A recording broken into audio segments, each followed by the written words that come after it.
Hello friends, कैसे हैं आप लोग। हम आने वाली जो प्रीलिम्स है आईएएस का और पीसीएस 2024 का, जैसा अनुमान लगाया जा रहा है कि आईएएस का एग्ज़ाम जो है कि 16 जून के आसपास होगा।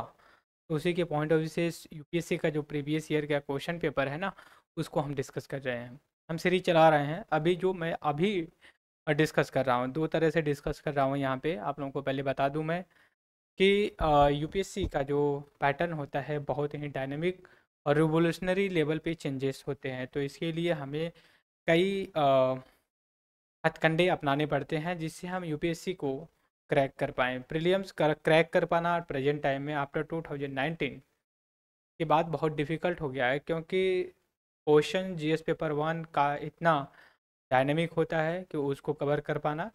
चलिए ठीक है, उसको कर भी लिए, लेकिन सी सेट का भी इतना डिफ़िकल्ट बना देते हैं पेपर कि और साइंस और बीटेक का स्टूडेंट्स भी जो है कि उसको क्लियर नहीं कर पा रहा है।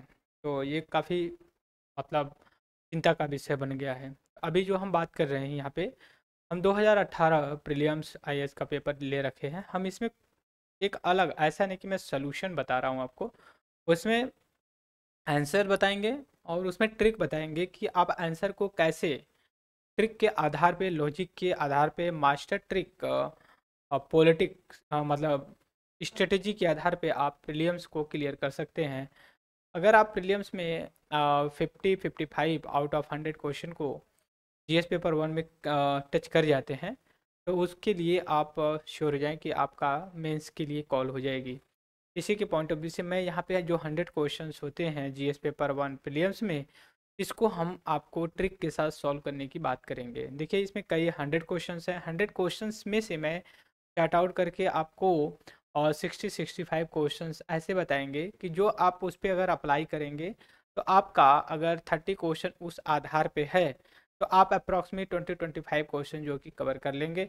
यूपीएससी थोड़ा सा अभी डायनेमिक हुई, लेकिन 2019-20 से पहले की अगर हम बात करते हैं, तो वो एक ट्रिक देती थी, आज भी वो देती है। अगर देती नहीं, कुछ ऐसा हिंट देती है, उसी आधार पे हम इसको करेंगे। यही हमें सीखना होता है जो है कि प्रीलियम्स क्लियर करने के लिए। अगर आप ध्यान से सुनेंगे, ध्यान से समझेंगे, तो आप आसानी से कर लेंगे।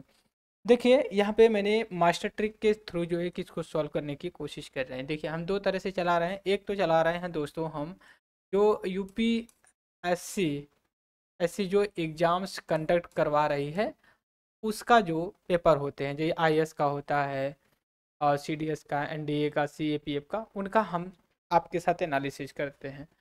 पहली चीज़। दूसरी चीज़, आईएएस का जो पर्टिकुलर एग्ज़ाम होते हैं, आईएएस का जो एग्ज़ाम है, इसको लेकर के हम डिस्कस कर रहे हैं। तो इसमें हम आपको मास्टर ट्रिक बताएंगे, ठीक है।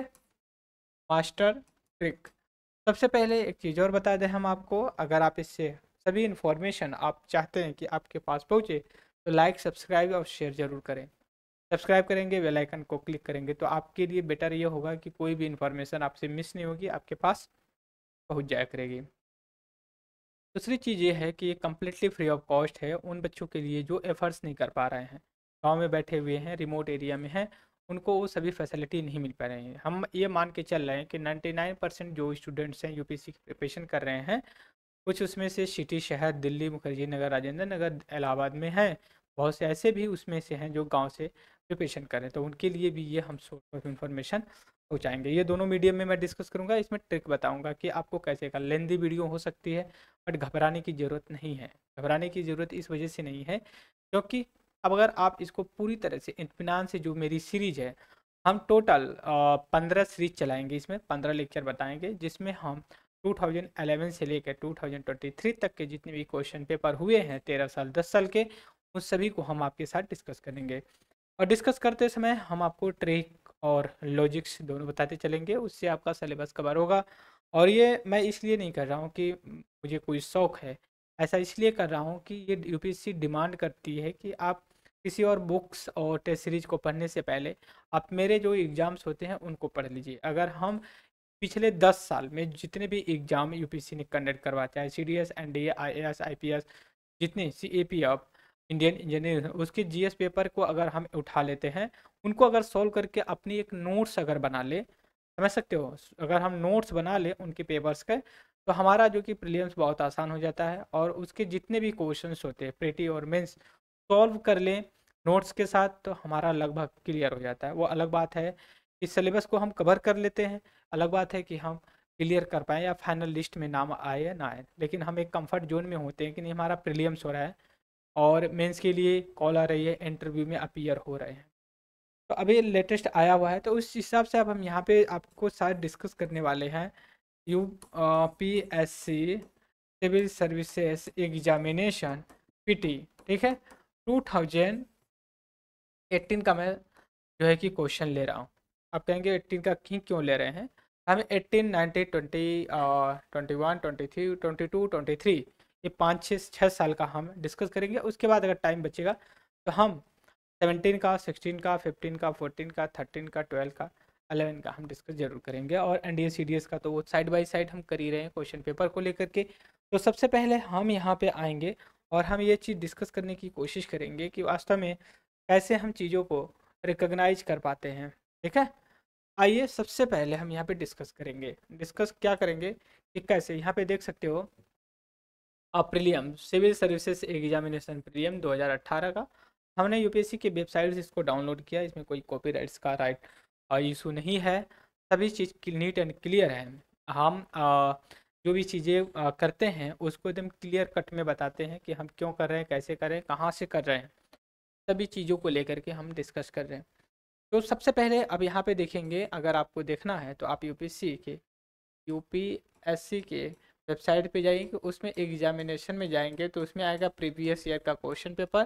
तो उसमें आईएएस का मिलेगा आपको, ए सीरीज़ को डाउनलोड करिए 2018 का, तो आप हमारे साथ डिस्कस कर सकते हो, ठीक है। तो आप अपनी एक नोट्स बनाते चलिए। देखिए हिंदी में भी दिया गया है, इसमें कह रहा पाली लोकसभा में विपक्ष के सबसे बड़ा राजनीतिक दल राष्ट्रीय स्वतंत्र पार्टी था। फिर उसके बाद करा लोकसभा में नेता प्रतिपक्ष को सर्वाधिक 1969 में मान्यता प्रदान की गई। लोकसभा में यदि किसी दल की न्यूनतम 75 सदस्य न हो तो उसे नेता के प्राथमिकता के रूप में नहीं मान्यता मिलती है। ये सभी स्टेटमेंट दिया गया है, ऐसे हम नॉर्मली पढ़ करके चले जाएंगे। तो अब यहाँ पे आंसर बताने के लिए 1 है, 2 है, 3 है, ऑप्शन ए बी सी, इसी डी में से 4 में से एक होगा। तो that's not a good way to discuss the solved previous year question paper. यहाँ पे हम बात कर रहे हैं कि हमें मास्टर ट्रिक, और हम 100 क्वेश्चंस में से 60-65 क्वेश्चंस ऐसे हम जो है कि सेलेक्ट करें जिससे हम अपने प्रीलिम्स को कंफर्ट जोन में लेकर के आ जाएं। यहाँ पे हम डिस्कस करेंगे भी आपके साथ कि कैसे आगे बढ़ाना है। आइए हम यहाँ पे आपको मास्टर ट्रिक बताएंगे। सबसे पहले यहाँ पे देख सकते हैं इंग्लिश मीडियम में थोड़ा सा मेरा कंफर्ट जोन ज़्यादा है तो मैं फोकस कर रहा हूँ। तो कह रहा है कि first Lok Sabha single largest party जो थी वह स्वतंत्रता पार्टी थी। देखिए यूपीएससी का एक ब्लंडर या फिर बोल सकते हो इस तरह का की है, जिस चीज़ में वो कुछ ऐसे वर्ड्स डालते हैं वो 99% जो कि गलत होते हैं। जैसे सिंगल लार्जेस्ट और फर्स्ट, सिंगल एंड फर्स्ट, पहली बार हुआ, कभी नहीं हुआ, ओनली, मस्ट, ऐसे जो सेंटेंस होते हैं वो गलत होते हैं यूपीएससी के। अगर आपको किसी स्टेटमेंट में, जैसे इसी में देख लीजिए, in the first Lok Sabha single largest party in opposition was the, कोई ज़रूरी नहीं है, बात समझ रहे हो। तो ये स्टेटमेंट वुड बी रॉन्ग। अब हम यहाँ पे आएंगे, क्या बात करेंगे, यहाँ पे देखेंगे कि स्टेटमेंट 1 कहाँ कहाँ पे दिया गया है। तो आप देख सकते हो यहाँ पे दिया है, तो यहाँ पे दिया है ए और बी तो नहीं होगा, बात समझ गए। अब दूसरी चीज़ देखिए, दोनों में है, बी और सी दोनों में, तो स्टेटमेंट 2 तो पढ़ने की जरूरत नहीं है, वो ऑटोमेटिक होगा। कह रहे हैं Lok Sabha leader of the opposition recognize the first time in 1969 में। अब ये कहने की ये कोशिश कर रहे हैं। पहली बात आप कहेंगे कि यहाँ भी फर्स्ट है, यहाँ भी फर्स्ट है, बिल्कुल फर्स्ट है, कोई दिक्कत नहीं है। बट देखिए हमने पहले ही देखा और इसको भी देखे, अब इसमें से चूज करना है, बात समझ रहे हो। तो हमें इनमें से दोनों, अब यहाँ पे स्टेटमेंट अगर हम डालते हैं तो हमें जो है कि एक कॉम्प्लिकेटेड चीज़ निकल करके आएंगे। लेकिन और अभी हम आगे चल करके बात करेंगे। और क्या बात कर रहे हैं, कह रहे हैं कि in the Lok Sabha is the party does not have a minimum 75 member, ठीक है, 75 member of the east leader can't be recognize leader of opposition, अगर 75 मेंबर से कम अगर कोई पॉलिटिकल पार्टी के मेंबर्स हैं तो उनको लीडर ऑफ अपोजिशन के रूप में नहीं रिकॉग्नाइज किया जाएगा। अब देखिए 75 है, ठीक है, 69 ये है। जो नंबर्स दिया जाता है वो भी आपका 90% जो है कि गलत ही प्रूफ किए जाते हैं। बात समझ गए? तो ये हमें पता होना चाहिए 75। तो अब देखिए स्टेटमेंट 3 भी रॉन्ग है क्योंकि यहाँ पे नंबर दिया गया 75। अगर आपको नहीं पता है, ठीक है, उस केस में बता रहे हैं, लेकिन पता है तो हमें पता है कि 55 अगर मेंबर्स होते हैं किसी पार्टी का इन द लोकसभा, तो हम उसको रिकग्नाइज कर देते हैं एज ए पॉलिटिकल पार्टी जो है कि आपका अपोजिशन की हो जाएगी। एट प्रेजेंट टाइम में देखिए कोई भी पॉलिटिकल पार्टी ऐसी नहीं कि 55 सीट कंसीडर कर पाए कि नहीं भाई हैं के बाद भी। दूसरी चीज़ ये भी, तो statement of first and the third would be wrong, तो answer would be B. B को कोई कंसीडर। अब हम आगे आते हैं, आगे हम बात करेंगे क्वेश्चन नंबर 2 की बात करते हैं। Which are the following the leave modification occur in the desert area inhabited to water loss. इसे कह रहा है कि जो डेजर्ट होता है, देखिए ऐसे जो वर्ड्स होते हैं इनमें सभी लगभग स्टेटमेंट करेक्ट होते हैं। क्या होते हैं? सभी स्टेटमेंट लगभग करेक्ट होते हैं। जब ऐसे स्टेटमेंट आते हैं, इसमें क्या कर रहा है, जो मरुस्थल में पौधे होते हैं वो अपने पत्तियों को एज ए कांटे के रूप में चेंज कर देते हैं क्योंकि हम वाटर स्कार्सिटी से बच सकें, पानी की कमी से बच सकते हैं, इवापोरेशन ना हो पाएगा, ठीक है। तो इस कंसिडर के रूप में हम देखते हैं। तो अब देखिए इसमें क्या क्या, हार्ड एंड वैक्सी लीव, टेनी लीव, फोरी इंस्टेड ऑफ द लीव, ये तीनों स्टेटमेंट करेक्ट है। ऐसे स्टेटमेंट आते हैं तो इनमें हम जो कि तीनों को करेक्ट मान लेते हैं कि वही देखो तीनों होते हैं। जब डेजर्ट में आप जाएंगे जहाँ पे पानी की कमी होती है, मरुस्थल में, वहाँ पे आप देखेंगे जो पेड़ पौधे होते हैं उनमें पत्तियाँ नहीं होती हैं, उनमें कांटे होते हैं, जैसे बबूल, नागफनी, महोगनी जैसे वर्ड्स होते हैं, बेल। तो ऐसा क्यों करते हैं? वो अपनी वाटर जो स्कार्सिटी, वाटर जो पानी होता है उसका जलवाष्प में ना चेंजेस हो, इस वजह से जो है कि वो कांटे में चेंज हो जाते हैं। Right right. अब हम आते हैं क्वेश्चन नंबर 3 पे बात करेंगे। इसमें क्या है, NSSO 70 round situation assessment survey of the agriculture household consider the following: national statics, national sample survey of survey organisation, national sample survey organisation. 70 round जो हुआ उसने एग्रीकल्चर के बारे में क्या बोला है, ठीक है। अब ये कह रहा है कि राजस्थान में सबसे ज़्यादा percentage agriculture house hold among the rural area. अब देख रहे हैं, कह रहा है कि राजस्थान में सबसे ज़्यादा परसेंटेज के जो घर हैं रूरल एरिया में वो एग्रीकल्चर पे डिपेंडेंस है। बिल्कुल सही है क्योंकि वहाँ पे कोई इस तरह की इंडस्ट्री नहीं है और वहाँ पे लार्जली लोग एग्रीकल्चर पे हैं। गुजरात, तमिलनाडु तो ऐसा नहीं कि वहाँ पे इंडस्ट्री है। दैट्स पॉइंट सी करेक्ट क्योंकि ये बहुत फ्लेक्सिबल है और हमारे या फिर राजस्थान के वहाँ के सिचुएशन से मिलता जुलता है। पहला। सेकेंड स्टेटमेंट क्या करा, out of the total agriculture house in country little over 60% belong to OBC. अब ये कह रहा है 60%, लगभग 60% जो है कि ओबीसी कैटेगरी से ही बिलोंग करते हैं। ऐसा कहाँ दिखा है? तो थोड़ी दिखा है कि जो अपर क्लास के आते हैं या फिर शेड्यूल कास्ट के आते हैं वो खेती नहीं करते हैं। तो ये एक्सट्रीम वर्ड सेंटेंस बन के निकल रहा है, ठीक है। ये क्या बन रहा है आपका, एक्सट्रीम सेंटेंस बन के निकल रहा है। तो हमें क्या करना है, जहाँ जहाँ पे स्टेटमेंट 2 दिया होगा उसको जो है कि हम करेंगे भाई वो गलत है। अब एक सही है, अब यहाँ पे भी 2 है गलत है। तो option statement 1 and 3 would be correct.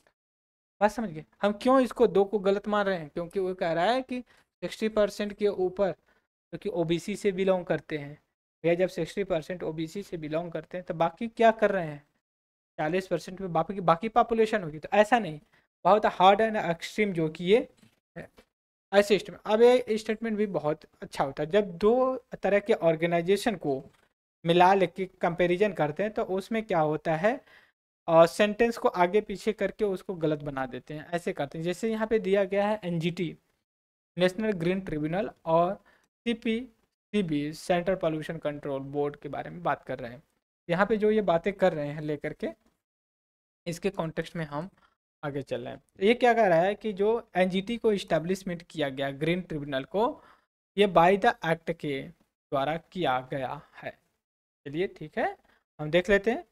But जो सीपीसीबी है इसको क्रिएटेड बाय एग्जीक्यूटिव ऑर्डर, देखिए समझे, अब ये एग्जीक्यूटिव ऑर्डर के बोला है कि कह रहा है कि कोई कानून के अंतर्गत इसको नहीं लॉन्च किया गया, इसको एज ए गवर्नमेंट के ऑर्डर पे किया गया। तो यहाँ पे देखिए मिस मैच कर दिया है, क्रिएट किया गया है, अंडर आता है, क्या करता है। तो इस वजह से statement first would be correct. क्यों? क्योंकि दोनों एनजीटी तो आपका एक्ट के अंतर्गत शुरू इस्टेब्लिश किया गया है, जो एनजीटी एक्ट 2010 के अंतर्गत किया गया। और इसका हेड क्वार्टर की अगर हम बात करते हैं, हेड क्वार्टर की बात करते हैं, तो ये आपका न्यू दिल्ली में पड़ता है। बात समझ गए? तो ये बेसिक। अब उसके बाद देखिए क्या कह रहा है, सेकेंड स्टेटमेंट कह रहा है ये प्रोवाइड एनवायरमेंटल जस्टिस की बात करता है, और ये हेल्प क्या करता है, reduce burden of litigation in the higher court. Higher court में जुडिशरी पावर है इसके बाद, जी बिल्कुल जुडिशरी पावर है। और जो सीपीसीबी है, promote cleanness of the stream and the well aim improve quality of the air की बात कर, ठीक है। तो इस वजह से statement B, option B would be correct, और statement 2 is correct and 1 is wrong. क्यों? क्योंकि इसको इसको इन्वायरमेंटल एक्ट 1986 का जो एक्ट है, पोल्यूशन एयर पोल्यूशन एक्ट, उसके अंतर्गत इसको इस्टेब्लिश किया गया है। एग्जीक्यूटिव ऑर्डर नहीं हो सकता। फिर उसके बाद हम चलेंगे क्वेश्चन नंबर 5 पे, बात करेंगे कि क्या है, कह रहा है, कह रहा parliament of India can place a particular law in the ninth schedule of the constitution. कह रहा है कि पार्लियामेंट जो है, हमारी संसद है, ये 9th शेड्यूल में जो है उसमें कोई भी लॉ डाल सकती है। बिल्कुल सही है, डाल सकती है। तो हमें पता चलिए कितने शेड्यूल हैं हमारे कॉन्स्टिट्यूशन में, 12 शेड्यूल हैं, राइट। और ओरिजिनल कॉन्स्टिट्यूशन में हमारे 8 शेड्यूल थे, ठीक है, और 4 जोड़े गए हैं। कौन सा? 9th, 10th, 11 and 12th। 9th को फर्स्ट कॉन्स्टिट्यूशन अमेंडमेंट के थ्रू जोड़ा गया, 10th को 52nd कॉन्स्टिट्यूशन अमेंडमेंट के थ्रू, 11th को 73 एंड 12th को 74 कॉन्स्टिट्यूशन अमेंडमेंट के थ्रू जो है कि जोड़ा गया। कोई भी लॉ डाल सकती है 9th शेड्यूल में, बिल्कुल सही है। उसके बाद validation of the law take place in the 9th schedule can be examine by the any court. अब ये कह रहा है कि एनी, आप समझ रहे, एनी वर्ड्स जो आते हैं, एनी, नथिंग, स्टेडली, मस्ट जैसे वर्ड्स जो होते हैं वो लगभग करेक्ट नहीं होते हैं। तो यहाँ पे एनी लॉ को एनी कोर्ट में जो कि जस्टिफाई या फिर आर्गूमेंट नहीं किया जा सकता, ऐसा बोला। लेकिन नहीं, जो भी एक्ट, जो भी लॉ अगर 9th शेड्यूल में डाला जाएगा तो उसको जस्ट जुडिशियल रिव्यू, न्यायिक समीक्षा, कोर्ट में जो है कि उसका चेक किया जा सकता है कि ये सही है या गलत है, ठीक है। लेकिन ओरिजिनली जब 9th शेड्यूल आया था तो उसमें ऐसा प्रोविजन नहीं था, उसको जुडिशरी में चैलेंज नहीं किया जा सकता था। इस पॉइंट ऑफ व्यू से हम देख रहे हैं, तो राइट। तो इस वजह से हम ये कह सकते हैं ये फर्स्ट स्टेटमेंट करेक्ट है, सेकेंड लीजिए करेक्ट नहीं, क्योंकि इसका एग्जामिन किया जा सकता है, जुडिशियल रिव्यू किया जा सकता है कोर्ट के द्वारा। पुट्टा स्वामी सॉरी किसी केस में बोला गया था। तो option A would be correct. फिर उसके बाद एमडीआर के बारे में कह रहा है कि मर्चेंट डिस्काउंट रेट के बारे में बोल रहा है, इसको शॉर्ट फॉर्म में एमडीआर बोलते हैं। एमडीआर क्या होता है, जैसे हम क्या करते हैं, किसी मर्चेंट के ग्रोसरी पे दुकान पे जाते हैं, स्कैन करते हैं उसका क्यूआर कोड, उसी को मर्चेंट डिस्काउंट, उसी के कॉन्टेक्स्ट में हम बात कर रहे हैं। जैसे आप गए और स्कैन किया, आपने ट्रांसफ़र कर दिया, किसके बैंक में ट्रांसफ़र किया, बैंक अकाउंट में, तो जो ग्रोसरी का ऑनर है उसके अकाउंट में ट्रांसफ़र गया, तो उसको चार्जेस भी लगते हैं, ये पता होना चाहिए हमें। ऐसा बहुत से ऐसे लोग होते कतराते हैं कि भाई हम ऑनलाइन पेमेंट नहीं लेंगे, कैश में लेंगे। बात समझ रहे हो? इस पॉइंट ऑफ व्यू से जब हम बात करते हैं तो इस जो क्यूआर कोड को स्कैन किया जाता है उसी को जब हम टैक्स लगाते हैं, उस पर कुछ चार्जेस लगाते हैं, कौन लगाता है? बैंक वाले लगाते हैं। किन पे? जो कॉमर्शियल, जो ग्रोसरी का दुकान होता है उसके ऊपर, कि भाई आपको 0.5% जो कि टैक्स देना पड़ेगा जितने का ट्रांजेक्शन हो रहा है। That is called the merchant discount rate के रूप में, एमडीआर के रूप में होता है। तो ये बैंक लगाते हैं किनके ऊपर? ठीक है, charge to the merchant by the bank. Bank लगाती हैं किनके ऊपर? जो मर्चेंट होते हैं, बिजनेसमैन होते हैं, उनको। Accepting payment from the his customer. For example के लिए समझिए, समझिए कि आपका जियो मार्ट है, जियो मार्ट है, वहाँ पे श्याम गया, ठीक है, श्याम गया, कुछ चीज़ परचेज किया और इसने पेमेंट कर दिया इसके अकाउंट्स में, और इसका जो बैंक अकाउंट है एसबीआई का है। एसबीआई इनसे क्या बोलेगी, बोले कि भाई आपको जो इन्होंने 100 रुपया दिया है ना, 100 रुपये पे हम जो कि 0.5% चार्ज करेंगे। तो ये क्या करेंगे, 100 रुपये की जो इसके पे गया है तो इसमें से आपका क्या 1% क्या है, मतलब 50 पैसे। ठीक है, 50 पैसे जियो वाला किसको देगा, एसबीआई को। That is called merchant discount rate, MD. और राइट, ये चीज़ें हो गई, हम इसको करते हैं। अब आगे आते हैं, क्वेश्चन देखते हैं क्या है। क्वेश्चन नंबर नेक्स्ट पे चलते हैं। अब इसमें क्या रहा है, कह रहा है कि किससे रिलेटेड है ये, एनर्जी ग्रुप से। किससे, NSG, national nuclear supplier group. Nuclear supplier group का मतलब ये हो गया एक ऐसा ग्रुप ऑफ द कंट्री जो न्यूक्लियर सप्लायर को रेगुलेट करता है, मॉनिटर करता है, मैनेज करता है। अब ये क्या कह रहा है, अगर ये accept latest most effective nuclear technology, अगर आप इसके मेंबर बन जाते हैं, हालांकि इंडिया इसका मेंबर नहीं है, अगर आप एनर्जी के मेंबर बन जाते हैं तो आपके लिए सबसे बड़ा इंपॉर्टेंस ये चीज़ होगी कि न्यूक्लियर टेक्नोलॉजी जो होती है अफेक्टिवली रूप से आपके पास आ सकते हैं, उसमें कोई रिस्ट्रिक्शन नहीं लगाया जा सकता, पहली चीज़। और दूसरी चीज़ ये कह रहे, देखिए ऑटोमेटिकली, हम कुछ ऐसे वर्ड है ऑटोमेटिकली, सडनली जैसे वर्ड होते हैं उनमें चौकन्ना हो, ये जिससे ये होता है ना अचानक, जैसे कोई चिल्ला कर क्या हो गया, नहीं हुआ, ऐसे होता है ना, तो इसे क्या कहते हैं, automatically become the member of the NPT. कह रहा है it automatically become member of the treaty on the non proliferation of the nuclear weapon. ये कह रहे हैं कि अगर आप एनएसजी का मेंबर बन जाते हैं तो ठीक ऑटोमेटिकली आप इसके एनपीटी के भी मेंबर बन जाएंगे। नहीं, ऐसा पॉसिबल नहीं है, ऐसा नहीं है ना कि आप एक ग्रुप के मेंबर बन जाए और ऑटोमेटिकली किसी और के भी बन जाए, ऐसा पॉसिबल नहीं है। That's why you can say statement second would be wrong and the statement first would be correct. Is that clear, ये चीज़ें हो गई, तो इस वजह से option A would be correct.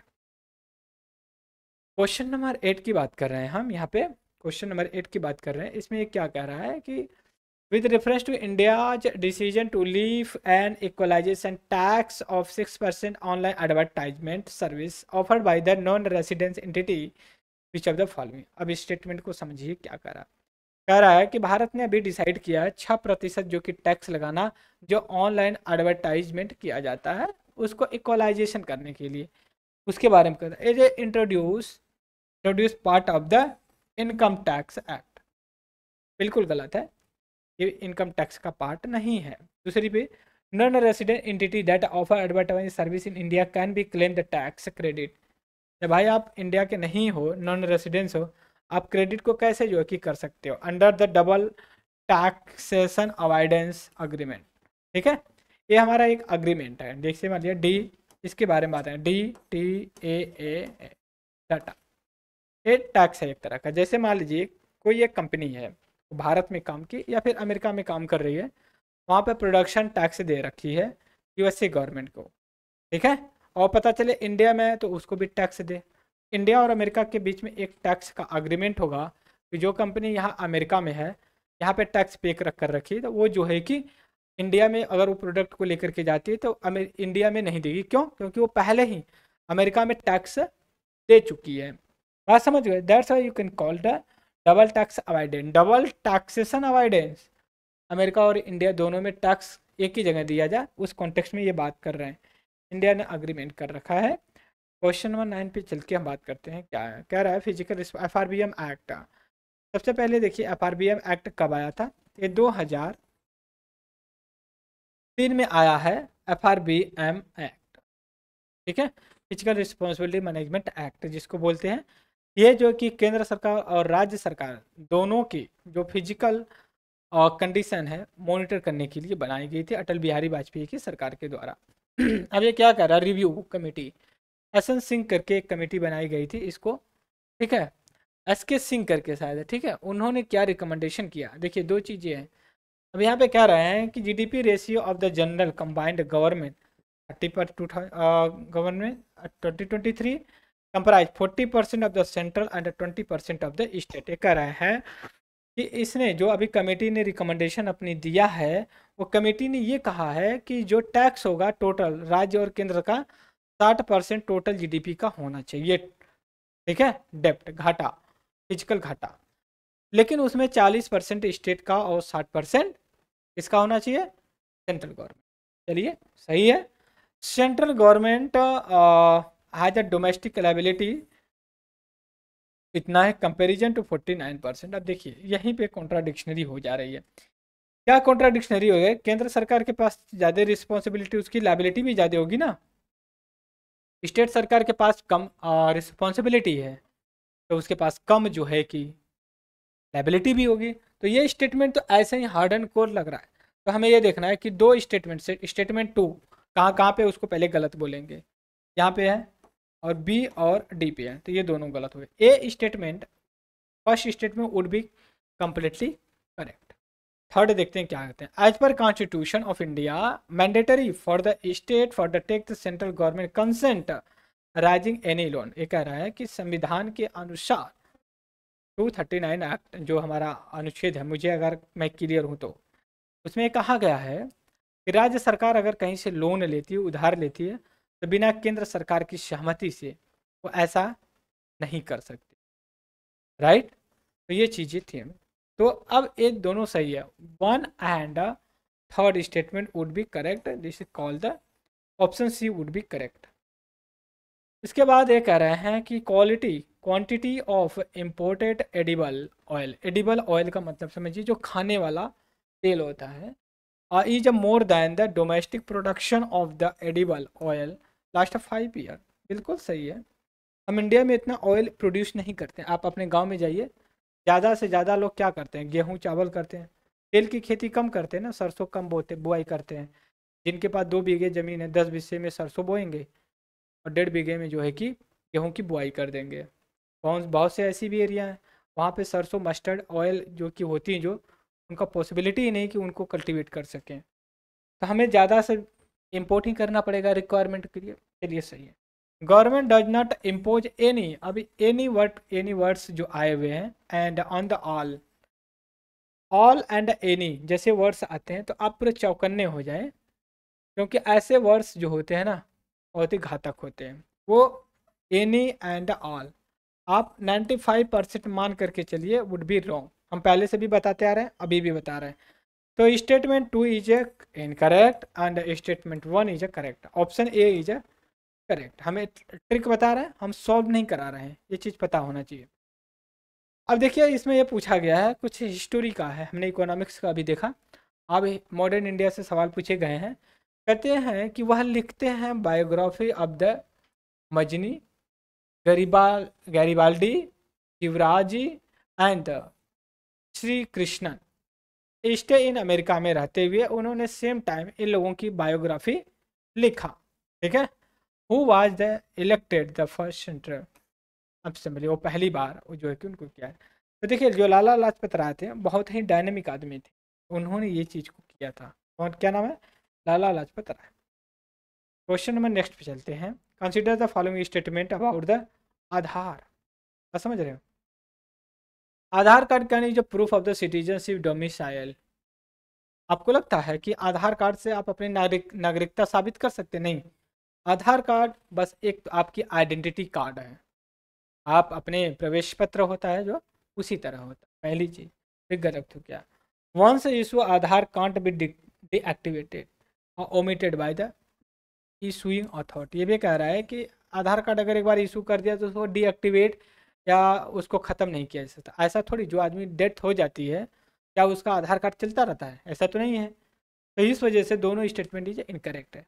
तो आधार कार्ड है क्या? आपका बायोमेट्रिक कार्ड है। बात समझ रहे हो? आपका बायोमेट्रिक कार्ड है। और अगर आपका आधार कार्ड खो भी जाता है, आधार नंबर पता है, आप कहीं भी जा कर के अपना जो कि आधार कार्ड निकलवा सकते हैं, क्योंकि अपने अंगूठे से। वो सिटीजनशिप का नहीं है। दूसरी चीज़, आधार कार्ड अगर एक बार इशू कर दिया गया उसको डिस्ट्रॉ भी किया जा सकता है in case if you want. Right. तो बोथ स्टेटमेंट इज इनकरेक्ट है। ठीक है। तो option D would be correct, क्योंकि दोनों स्टेटमेंट करेक्ट है, इनकरेक्ट है। अब आते हैं क्वेश्चन नंबर नेक्स्ट पे हम बात करते हैं। Which of the following have shrunk the incidentally dire of the recent past due to human activity? अब इसमें देखिए Aral Sea, Black Sea, Lake of Baikal में पूछ रहे हैं। हालांकि ये बड़ी कंट्रोवर्शियल सवाल है। इसमें पूछ रहा है कौन सा ऐसा इनमें से है जो अरल सी है, ब्लैक सी है, अरल सी आपको पता, सेंट्रल एशिया, ब्लैक सी आपका एशिया यूरोप के बीच में, बैकाल आपका रसिया में पड़ जाता है। तो कह रहा है इनमें से कौन सा ह्यूमन मानव की वजह से अपने अस्तित्व खो रहा है, मतलब उसकी वो मतलब लेक की बजाय अब जो कि प्लेन हो जाएगा एक समय के बाद। बड़ा कंट्रोवर्शियल है, लेकिन यूपीएससी ने बस आरएल सी को कंसीडर किया है, यानी आरएल सी ही बस एक ऐसा है तो ह्यूमन एक्टिविटी की वजह से जो कि श्रिंक कर रहा है। देखिए कुछ मैगजीन्स में तीनों को मान रहे हैं, बट हम यूपीएससी का फॉलो करेंगे। यूपीएससी क्या कहते हैं, एक index rule of law index publish किया जाता है, और किसके द्वारा किया जाता है, जब लॉ लॉ की बात आती है तो हमें जस्टिस होना चाहिए, ठीक है, लॉ को जस्टिस से जोड़िए। तो जो वर्ड जस्टिस प्रोजेक्ट है ये जो कि करता है, ये ट्रिक है, लॉ एंड जस्टिस की बात करते हैं। कह रहे which one of the following link all ATM in India. अब इसमें कह रहा है कौन सा ऐसा अथॉरिटी है जो Indian bank association, SEBI, national security depository bank और नेशनल पेमेंट कॉरपोरेशन आरबीआई, ये कह रहा है इनमें से कौन सा ऐसा ऑर्गेनाइजेशन जो एटीएम जैसी चीज़ों को रेगुलेट और लिंक करता है, ठीक है। तो देखिए इसमें आप इन दो स्टेटमेंट को तो एलिमिनेट कर सकते हैं, आरबीआई और एनपीसीआई को यस बोल सकते हैं, बट इसमें स्टेटमेंट होगा आपका सी, एनपीसीआई। एनपीसीआई का 2010 में इस्टेब्लिशमेंट किया गया under act payment and settlement act के अंतर्गत इसको इस्टेब्लिशमेंट किया गया है। इसका बैंकिंग से रेगुलेटेड पेमेंट सिस्टम को कैलकुलेट करती है। फिर उसके बाद क्वेश्चन नंबर नेक्स्ट पे चलते हैं। Capital adequacy ratio is the amount that a bank have a maintain. अब देखिए बात है, कैपिटल एडेक्वेसी रेशियो क्या, कैपिटल एडेक्वेटी रेशियो क्या, कैपिटल एडेक्वेटी रेशियो मीन्स ये होता है कि आपके पास कितना कैश पड़े हुए हैं कि आप जो है कि अपने कंज्यूमर को रिटर्न कर सकते हो। बात समझ रहे हो, ऐसा तो नहीं है कि आपके जितने पास जितने अमाउंट्स आए वो सभी आप कहीं लोन पे दे दिए हो। एडेक्वेसी रेशियो, और इससे ये पता चलता है कि आप किस कंडीशन में हो, अपने ओल्डर कस्टमर को पे कर सकते हो कि नहीं कर सकते। पहली चीज तो स्टेटमेंट है तो सही है। और ये कह रहा है कि डिसाइडेड बाई, ऐसे वर्ड भी जब आते हैं डिसाइडेड, अंडर जैसे वर्ड्स आते हैं ना, कौन निर्धारित करता है, इसके अंतर्गत आता है, इससे जुड़ा, ऐसे भी जब शब्द आते हैं तो वो गलत होते हैं। तो आप इस आधार पे देखिए, डिसाइडेड बाई कौन करेगा, तो इंडिविजुअल बैंक करेंगे, तो ये गलत है। क्यों, क्योंकि ये यहाँ पे मिस कर दे, क्योंकि ये RBI reserve bank of India करता है, ये हमें पता होना चाहिए, दैट्स ऑल। फिर उसके बाद क्वेश्चन नंबर नेक्स्ट पे चलते हैं। कह रहे हैं identity platform Aadhaar provide open application program interference, what does it imply. Imply की बात कर रहे हैं, इसके बारे में कर रहे हैं। तो ये देखिए दोनों होगा, integrated into any electronic device online authentication using the iris possibility. जो आप आधार कार्ड होता है उसका इम्प्लीमेंटेशन आधार कार्ड को लेकर के ये सवाल किया गया है। फिर उसके बाद क्वेश्चन नंबर हम 25 टोटल 25 क्वेश्चन हम डिस्कस करेंगे, फिर लास्ट में हम आएंगे। एक सेकेंड, ठीक है। अब ये कह रहे हैं कि इनमें से जो कुछ कंट्री दिए गए, Angola, Zambia, Morocco, Tunisia, Venezuela, Colombia, Yemen, Sudan, इनमें कौन सा ऐसा कंट्री है जहाँ पे फेमाइन की वजह से माल न्यूट्रिशन का शिकार हुए हैं लोग। तो इसमें सबसे पुअर और जो वाहियात टाइप की कंट्री है उनका नाम दिया, साउथ सूडान एंड यमन। ये भी न्यूज करंट अफेयर से रिलेटेड, इनको कर दीजिएगा। देखिए रिगार्डिंग वुड डिस्पैच कब आया था, इसके बारे में हमें पता होना चाहिए, क्या है Wood dispatch. Grant at the introduce established university was recommended and the English medium the instruction to all, देखिए वर्ड आ गया all, that's why you can say statement 3 would be incorrect. यहाँ पे करिए, यहाँ पे करिए, यहाँ पे करिए, ऑटोमेटिक आप कंसीडर कर सकते हो कि option A would be correct, right. Question number 20 पे चलते हैं। क्वेश्चन नंबर 20 पे चलेंगे। 20 में देखेंगे कि क्या क्या इंपॉर्टेंट है with reference to parliament of India. Parliament संसद भवन के कॉन्टेक्स्ट में पार्लियामेंट कमेटी स्क्रूटनाइज, कौन सी इसमें जो कमेटी दी गई, जैसे government assurance subordinate committee, rule of law, the business advice, कौन सी ऐसी कमेटी है जो scrutinise a report house whether the power make regulation rule, parliamentary committee को करेंगे तो उसको जो स्टेटमेंट दिया गया है, कमेटी सबऑर्डिनेट लेजिस्लेटर ये करती है। फिर उसके बाद as per right to education act के अंतर्गत ये बात कर रहे हैं कि क्या बोला, eligible appointment teacher in the state a person shall be required the pass minimum qualification lay down the concern state council on the teacher education as per, ठीक है, as per right to education act 2010 में पास किया गया था। Teaching primary class candidate require the pass teacher eligibility test conducted by the counting, यहाँ पे देखिए conducted bye.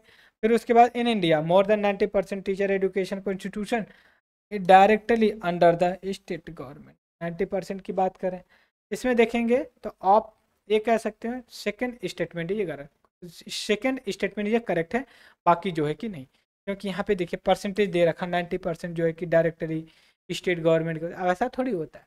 State government क्या चलाएगी, थोड़ी चलाती है। बाकी तो बड़े बड़े हैं इंटर कॉलेज, नवोदय, केंद्रीय KVS होते हैं, आर्मी स्कूल होते हैं, तो सेंट्रल गवर्नमेंट चला रही है ना।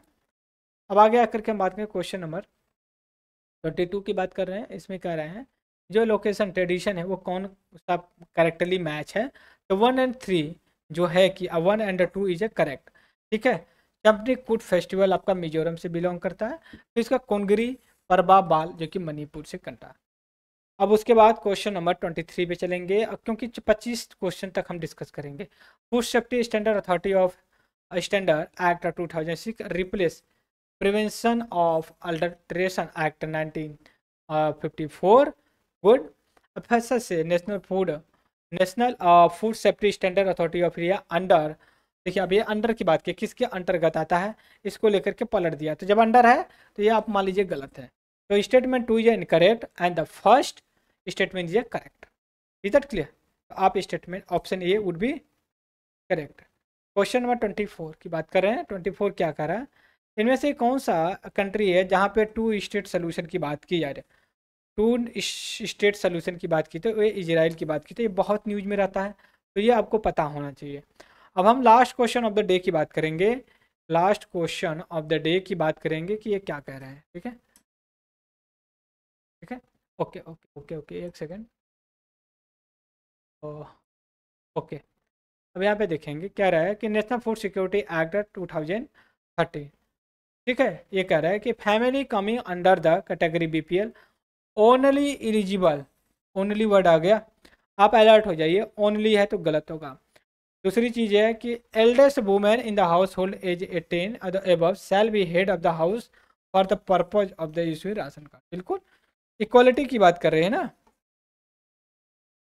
इक्वालिटी की बात कर रहे हैं, बात में pregnant women and lactic mothers entitle the take home ration for the 100 calorie, इसमें भी डाटा दे दिया है, that's why this is incorrect, right. ये हमने 25 क्वेश्चन डिस्कस किया, IAS 2018 का हमने डिस्कस किया है। इसमें आगे फिर हम लेकर के आएंगे, हो सकता है आने वाले समय में हम लाइव भी आए। तो मेरा आपसे रिक्वेस्ट लास्ट में एक बार फिर है, लाइक सब्सक्राइब शेयर जरूर करें, जिससे आप अपने दोस्तों की जो रिक्वायरमेंट है उसको भी फुलफिल करें। अगर आपको लगता है कि हिंदी मीडियम में भी और थोड़ा बोलना चाहिए, आप कमेंट में डालिए, मैं ज़रूर बोलूँगा, राइट। तो आज के लेक्चर में इतना है, तब तक के लिए थैंक यू फॉर द